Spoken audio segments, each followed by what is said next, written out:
On that note, let's bring on board the management of Manan Infra, and we do have Manan P Shah, the MD at the company, joining in with us. Many obviously, the company has achieved, the MICL group has achieved 50% sales milestone in just 6 months in their uber luxury property, that's Aaradhya Onepark.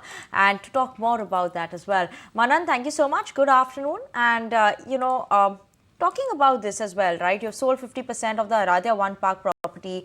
Tell us the potential collections that we are watching out for here. What is it that the timeline that you're seeing in terms of the handover here? What should we be watching out now? Good afternoon. So this project is a Ghatpur East basically, and this consists of around 11 towers. So the anticipated timeline is around 3.5 to 4 years in phase-wise manner. We are going to be delivering all of these buildings, and we've already achieved 50% of the sales, and the momentum is continuously going on. So we are seeing a significant boost in terms of post the rains have calmed down in Mumbai. Again, the walk-ins have started. So I think by next year, we would be seeing a lot more potential, which would be already sold. And in terms of delivery, like I said, 4 years should be the maximum timelines where we would be delivering this entire project.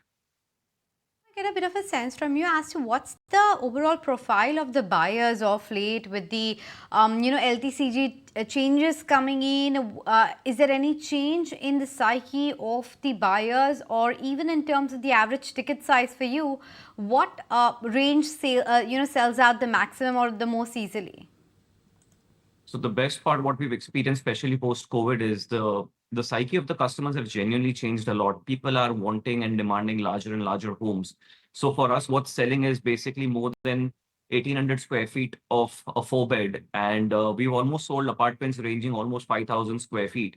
And the maximum demand, and the shocking part is more than 3,000 square feet of apartments are in the highest demand, and we are actually sold out in that particular segment.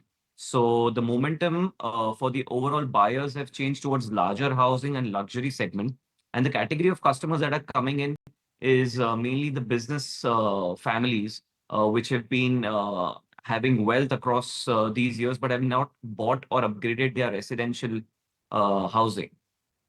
Okay, so HNIs form a huge part of it, but any change in the last couple of weeks or any worry with respect to the indexation benefits going away, especially for the investors who used to park their funds there?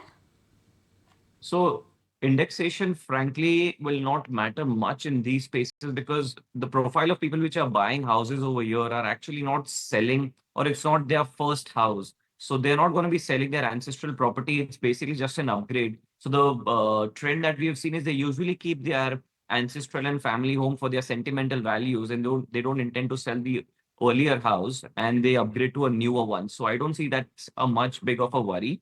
And indexation would only impact people who are actually selling off 15 years old, 10 years old properties. But for investors who are coming in and selling it in to make a quick sale, which is like 2 years or 3 years, I don't see much impact coming in. Sure. Manan, what I also want to know, right? You were talking about how, those uber luxury properties, and that's the trend that we're seeing with consumers, right? But do you think now, after this point, maybe that's not a possibility, we'll see, this trend continue for long, or do you think that is something that's the new normal that we're seeing? See, in Mumbai, the trend, what is observed is mainly everybody eventually wants to move towards south or have a larger house or move to a better locality in terms of premium which suits their family needs, right? So we've always seen a new set of buyers coming in who are wanting to upgrade every year. So it's not that there are only one set of users and buyers who are looking out for housing. Every year we are seeing people making good wealth from stock, from gold, from all of their other investments. And we don't see the trend bottling down because every year, like I said, people are wanting to have a larger and larger home. Even if the family is of 3 people or 4 people, I have seen people buying 5,000 square feet, 10,000 square feet of homes. No, yeah, point taken. Just quickly wanted to get a sense from you, because right now you're doing a run rate of what, around 350 crore thereabouts per quarter. Around that number, are you likely to quickly turn that around to become 500 crores per quarter? And what's the kind of target you've set for yourself with respect to the profitability as well?